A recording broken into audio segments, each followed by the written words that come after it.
Hi guys, sorry to interrupt your video. Just a quick plea, subscribe to my channel please. If you haven't done it already, subscribe. Tell your friends, subscribe. Thanks. Hello everybody. Right, Theory Test Pro again, this time in safety and your vehicle. As you can see there, safety in your vehicle. I have done a lot of research and I have come up with a load of safety videos. Obviously there are extra videos that I need you to watch, but I've created the videos in preparation for answering these questions. So it's all out there. Anything else then I'll just mop up as I'm going through. If you like what I'm doing, please subscribe to my channel. Every bit helps. So let's do this.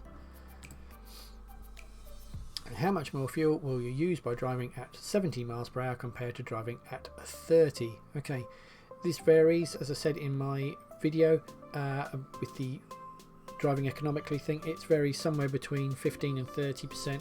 So the only thing nearest to that is going to be 15% in this instance.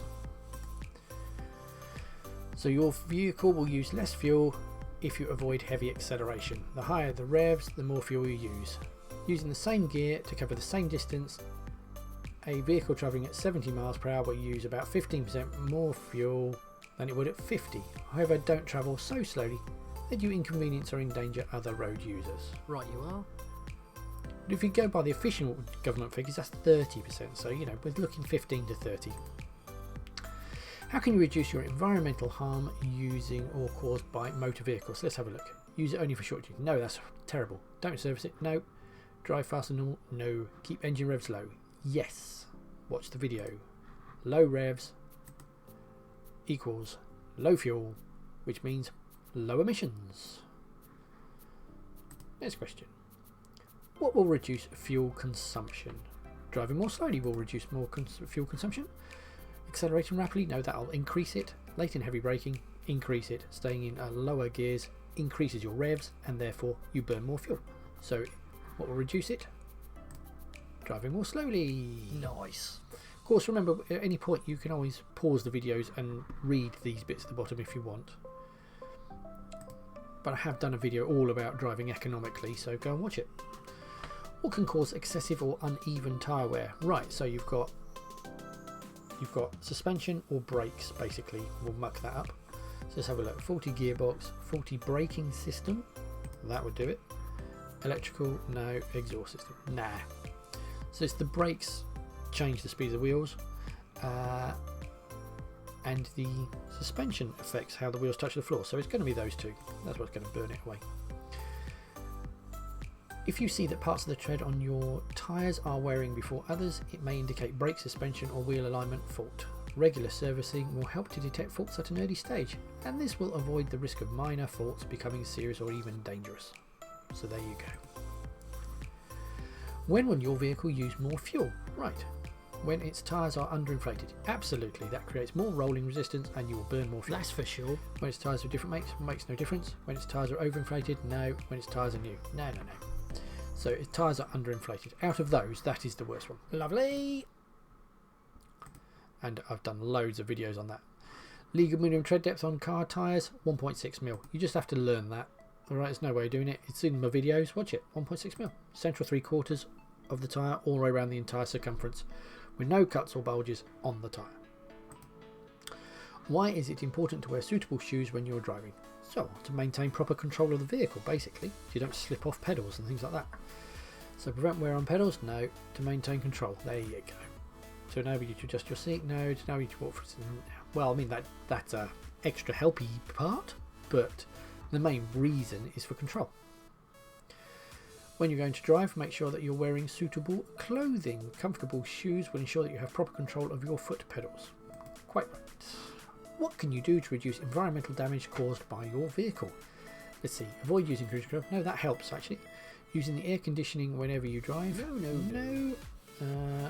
That'll increase. Air conditioning is horrendous for fuel economy.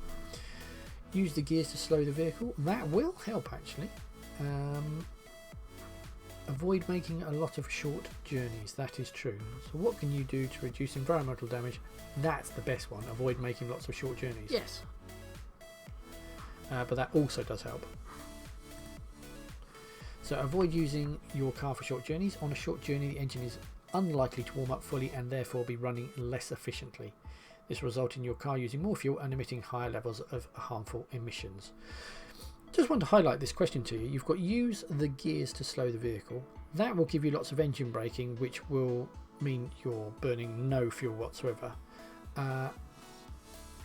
But that's just a driving style thing. If I were to just generally say, is it a good idea to take your car for a short journey? No, go for a walk. That would have a bigger impact, wouldn't it? Don't take the car in the first place.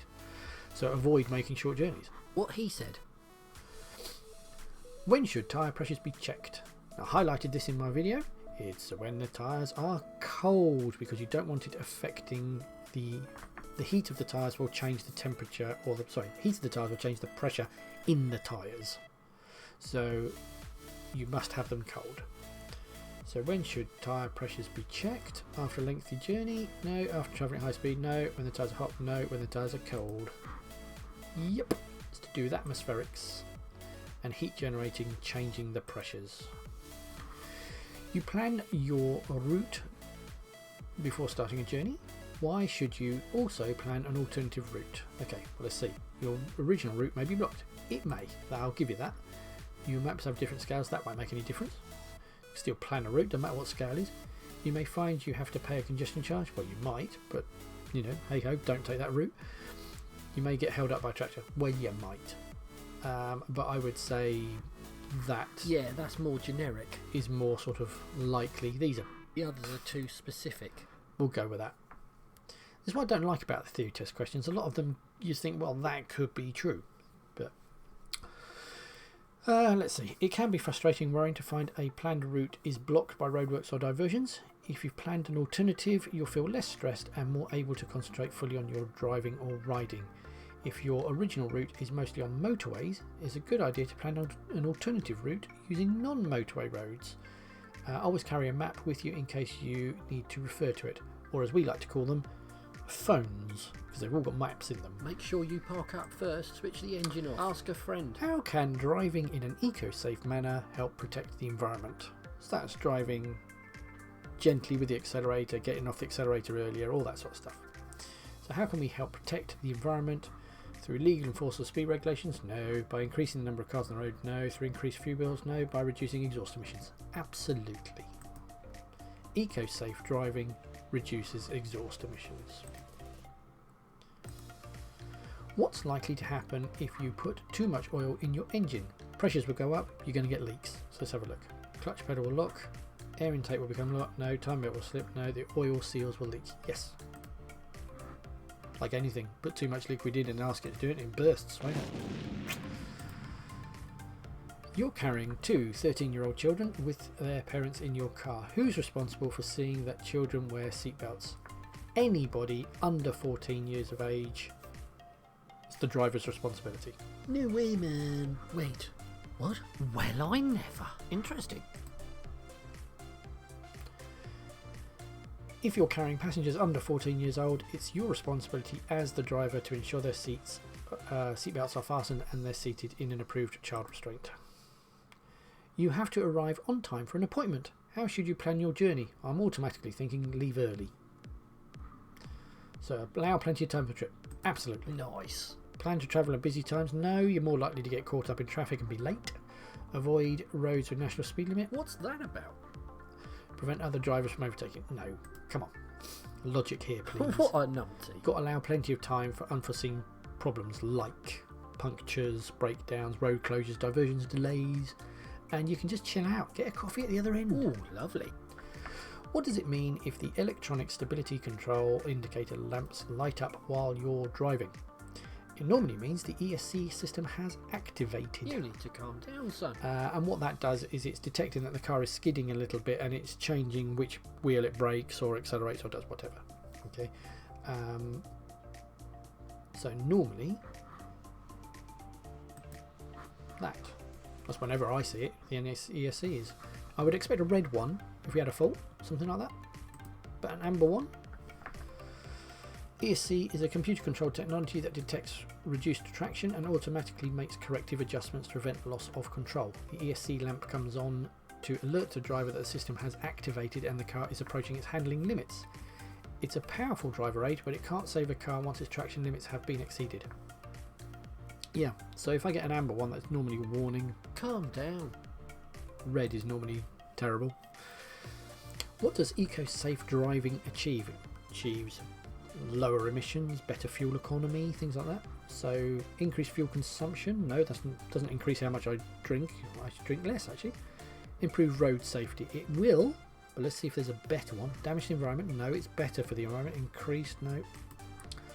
Increased exhaust emissions. No, it's the opposite. It's about decreasing, less impact on the environment, less fuel burnt.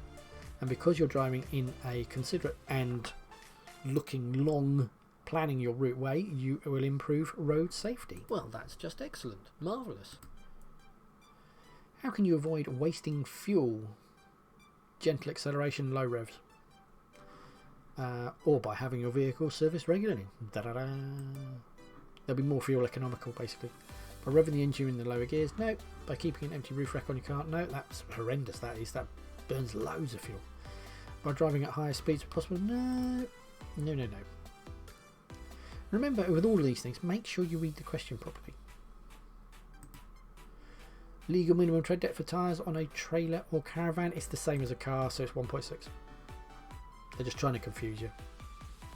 Cars, trailers, caravans, the same lot. It's 1.6.